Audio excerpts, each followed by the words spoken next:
అధ్యక్ష, ఈ క్వశ్చన్ పెట్టి రాజకీయం చేయాలనే తపన బాగా కమలాకర్ గారికి కనపడ్డది సార్. వాస్తవానికి నేను మాట్లాడిన దాంట్లో ఏదో తప్పు ఉందని మాట్లాడిండు. చదువుకునే విద్యార్థుల సంఖ్య చెప్పడం జరిగింది. 1913 మంది చదువుతున్నారని చెప్పడం జరిగింది. మరి అందులో ఏం తప్పు ఉందో నాకు అర్థం కాలే. ఒకసారి మీ దృష్టికి తీసుకురావాలని కోరుతా ఉన్నాం అధ్యక్ష. మేము ఈ సంవత్సరం క్లియర్ చేసినాయి 7, 12 తర్వాత ఎంపిక చేయబడ్డాయి. ఇది ఈ గవర్నమెంట్ వచ్చినాక ఎంపిక చేయబడ్డాయి.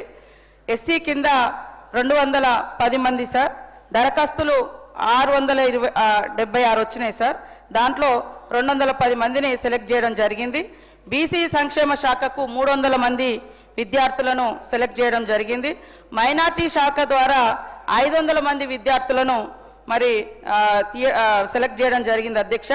అదేవిధంగా ఎస్టీ శాఖ ద్వారా 100 మంది విద్యార్థులను సెలెక్ట్ చేయడం జరిగింది అధ్యక్ష. ఆయా వచ్చినటువంటి దరఖాస్తుల ఆధారంగా దాదాపుగా 64 అంటే 1110 మంది సెలెక్ట్ చేయడం జరిగింది అధ్యక్ష మొత్తం. అదేవిధంగా ఫీజుకు సంబంధించి ఫీజులు మరి ఏదైతే ఉందో ఉన్నటువంటి 25 కోట్లు గతమి, మళ్ళీ తర్వాత 142 కోట్లు అన్నీ కలిపి 167 కోట్ల రూపాయలు పూర్తిగా చెల్లించడం అయింది. మరి వీళ్ళు ఎక్కడ ఏ అప్డేట్లు ఉన్నారో నాకు తెలియదు అధ్యక్ష. అదేవిధంగా పోస్ట్ మెట్రిక్ స్కాలర్షిప్స్ కూడా మరి ఏదైతే 23 వరకు కాంగ్రెస్ ప్రభుత్వం వచ్చే నాటికి రాష్ట్రంలో 4332 కోట్లు బకాయి ఉంటే మరి ఆ బకాయిలను తర్వాత బకాయిలు కూడా ఈ 1108 మాత్రమే ఉన్నాయి అధ్యక్ష.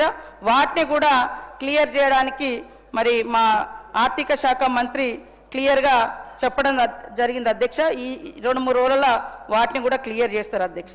నాకు అనిపిస్తుంది మరి ఎక్కడ మేము ఏ సంఖ్య తప్పు చెప్పినాం, ఎందుకు అంత ఏదో ఆగమైపోతుంది. అసలు గతంలో విదేశాలకు ఏ ఎస్టీ ఏ ఎస్సీ ఏ బీసీ పోలేదన్నట్టుగా. ఓకే, ఇదొక అవకాశం చదువుకోవడానికి, దాన్ని మేము కంటిన్యూ చేస్తున్నాం. ఎత్తేస్తే మీరు నెత్తినోరు కొట్టుకోవాలి, కానీ మేము ఎత్తేయలే కదా ఆ పథకాన్ని. చూసుకోండి మీరు మీరు వెబ్సైట్లో చూసుకోండి, మీరు వెబ్సైట్లలో చూసుకోలేదు. మరి కమలాకర్ లాగానో ఇంకో పెద్దల లెక్క మేము ప్రైవేట్ స్కూళ్ళ నుంచి వచ్చిన కాదు సార్. మాకు సూటిగా గవర్నమెంట్ స్కూళ్ళలో చదివినాం, గవర్నమెంట్ హాస్టల్స్లో వచ్చినాం. సుత్తి లేకుండా సూటిగా మాట్లాడుతాం. తప్పైతే తప్పని ఒప్పుకుంటాం, ఒప్పైతే ఒప్పని మొప్పుకుంటాం. కానీ ఆయన లెక్క మరి తప్పు మాట్లాడుతుందని ఏం తప్పు మాట్లాడినా నేను చెప్పండి అధ్యక్ష. ఇంతమంది చదువుతున్నారు, ఇన్ని వాయిదాలుగా చెల్లిస్తున్నాము. ఇప్పటికే 167 కోట్లు చెల్లించడం జరిగింది. ఇంకా 25 కోట్లు డ్యూ ఉంది, అది కూడా తొందరలోనే చేస్తాం. అదేవిధంగా ఇప్పుడు గతం కంటే ఎక్కువ 1100 మంది విద్యార్థులను వచ్చిన అప్లికేషన్ల ఆధారంగా మరి సెలెక్ట్ చేయడం జరిగింది. వెబ్సైట్లో ఉన్నది, మీరు కూడా చూసుకోండి. మా అనిల్ జాదవ్ గారు మాట్లాడిన హాస్టల్లో అయింది అని. హాస్టల్లో ఏదన్నా అయితే ఖచ్చితంగా మీరు అక్కడ ఎమ్మెల్యేనే, నేను అక్కడ ఇన్ఛార్జిగా ఉన్న వాళ్ళకి ఏదన్నా అయితే కావద్దనే కదా మనం అందరం మొత్తుకునేది. ఎవరైనా ఇప్పటికి కూడా ఈ వేదిక ద్వారా కావాలని కానీ నెగ్లిజెన్స్ ద్వారా కానీ పిల్లలకు హాని చేస్తే ఖచ్చితంగా కఠినమైనటువంటి చర్యలు తీసుకోబడుతుందని ఆయా వార్డెన్లకు ఉద్యోగులకు అక్కడ బాధ్యత తీసుకున్నటువంటి ప్రిన్సిపల్స్కి అందరికి కూడా హెచ్చరిక చేస్తూ ఉన్నాము. కాబట్టి విద్యార్థులకు అంబేద్కర్ ఓవర్సీస్ స్కాలర్షిప్ ఏదైతే ఉందో తొందరగా ఈ సెలక్షన్ అయింది. ఇప్పుడు తొందరలోనే వాళ్ళందరికీ కూడా ఈ యొక్క ఫలాలు అందుతాయి. 167 కోట్లు రిలీజ్ చేసినాం, పెండింగ్ లేదు. మీ ప్రభుత్వాలలోనే పెండింగ్ పెట్టిపోయారు అన్ని, కానీ మేము క్లియర్ చేసుకుంటూ వస్తున్నాం. ఇది ముచ్చట అధ్యక్ష. నేను ఏదైతే తమరు ముందు నేను ఏదైతే స్టేట్మెంట్ ఇచ్చినో దానికి నేను కట్టుబడి ఉన్నాను.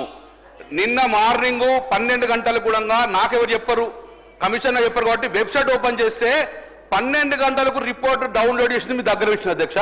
అందులో ఏ ఒక్కరు సెలక్షన్ కాలేదు, 2023 నుంచి ఏ ఒక్కరు సెలెక్షన్ కాలని చెప్పి మీ ప్రభుత్వ వెబ్సైట్ చెప్పారు. నాకు తెలియదు మరి అర్ధరాత్రి మళ్ళీ లిస్ట్ అవ్వాలని చెప్తే నాకు తెలియదు.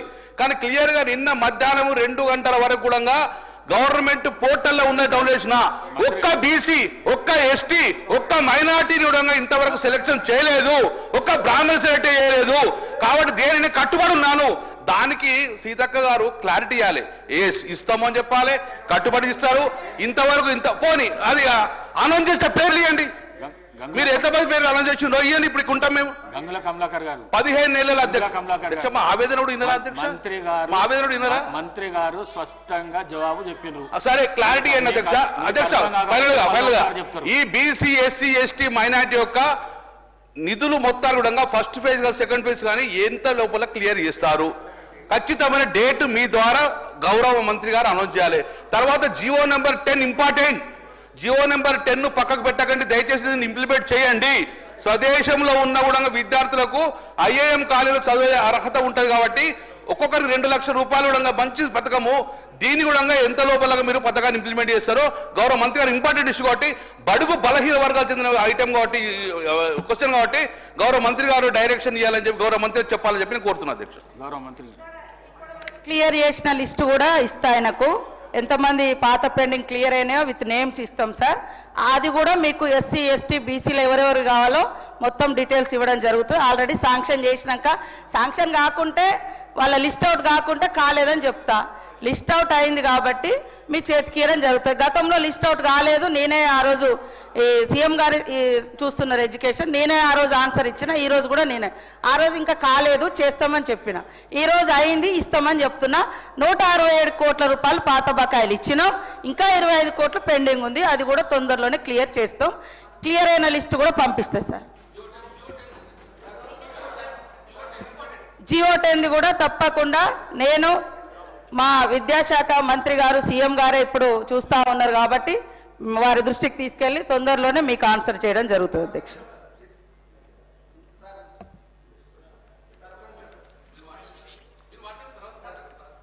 చెప్పినా కూడా వాళ్ళు అదే ముచ్చట చెప్పిన ఆల్రెడీ. నిన్న సండేనయ్యా, నిన్న సండే మేము ఎప్పుడో సార్ బీసీ వాళ్లకు 110 అప్లోడ్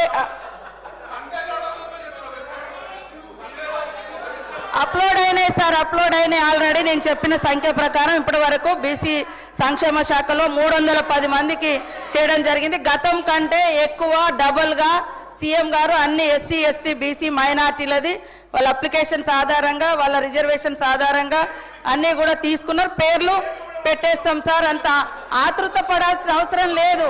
అరే సమస్య ఎక్కడన్నా ఉంటే కావాలనిగా కాకుంటే బాగుండు అనేది వాళ్ళ బాధ సార్. మేము చేస్తూ ఉంటే కాకుంటే మేము చెప్పుకోవచ్చు, రాజకీయం చేసుకో. అరే కావాలి ఎడ్యుకేషన్ కాడ రాజకీయం వద్దని నేను మస్తు సార్లు చెప్తా ఉన్నా సార్.